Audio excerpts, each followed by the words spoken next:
Namaskar friends, myself Deepak Kumar Rath. I welcome you to the digital media of Uday India.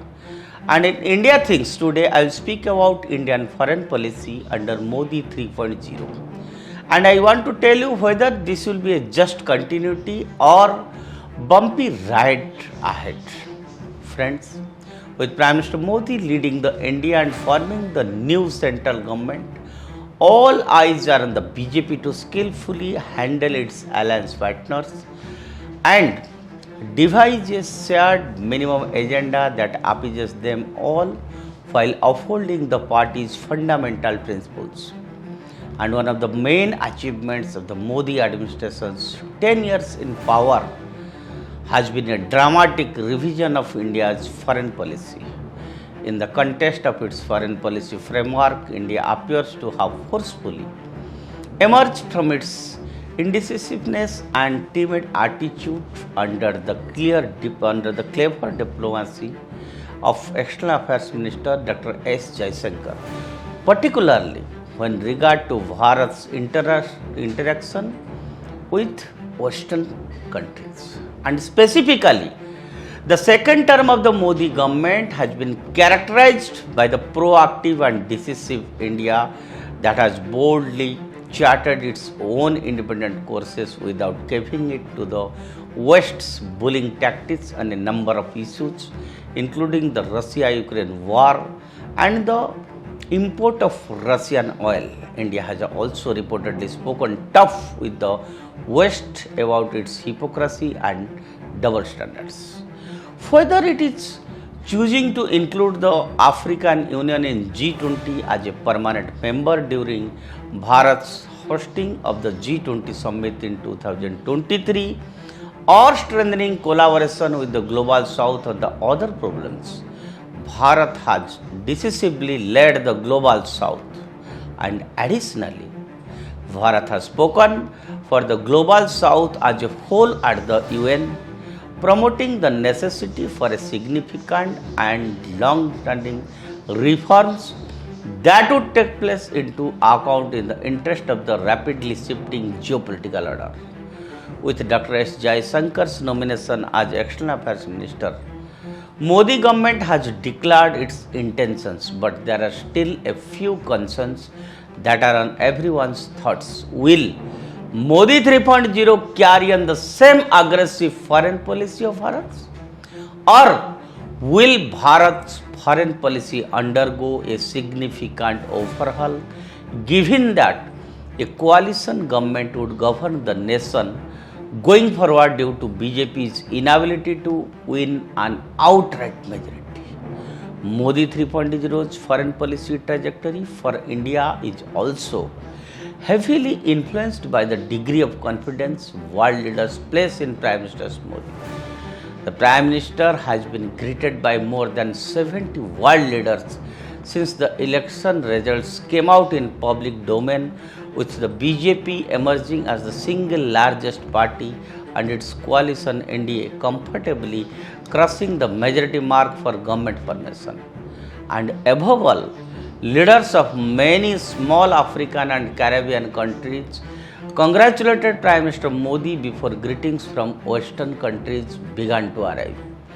This in addition to leaders of other major countries like Saudi Arabia, Israel, the United Arab Emirates.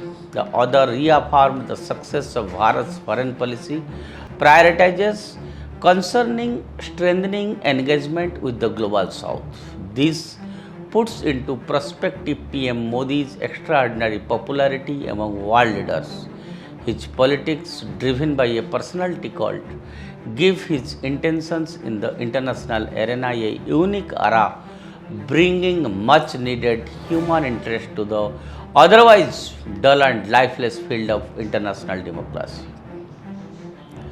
Even if opponents write off this human interest component as drama and theatrics, they cannot dispute that Bharat always had a greater advantage in international affairs, and thanks to his remarkably ability to build personal rapport with world leaders. When used well, personal equations may be a useful weapon in economic dealings, and Prime Minister Modi is adept at utilizing his strength in an international setting. So as the scenario goes, the presence of other alliance partners will not have a major impact on the Modi government's foreign policy as such, since these are the local parties and their interests are concerned with internal politics.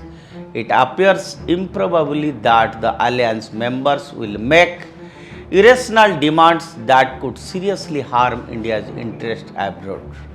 The prominence of other coalition partners does not seem to have the potential to significantly alter the Modi government's broader foreign policy, at least not yet. However, there may be certain difficulties in matters such as the execution of CAA, which is the indirect part of Bharat's foreign policy. And additionally, there may be difficulties ahead in foreign policy areas where the BJP central focus on Hindutva interests, like dealing with the Bharatiya diaspora overseas and strengthening Hindu identities. For the West, Prime Minister Modi's extraordinary outreach to the predominantly Hindu Bharatiya diaspora outside has been eyesore.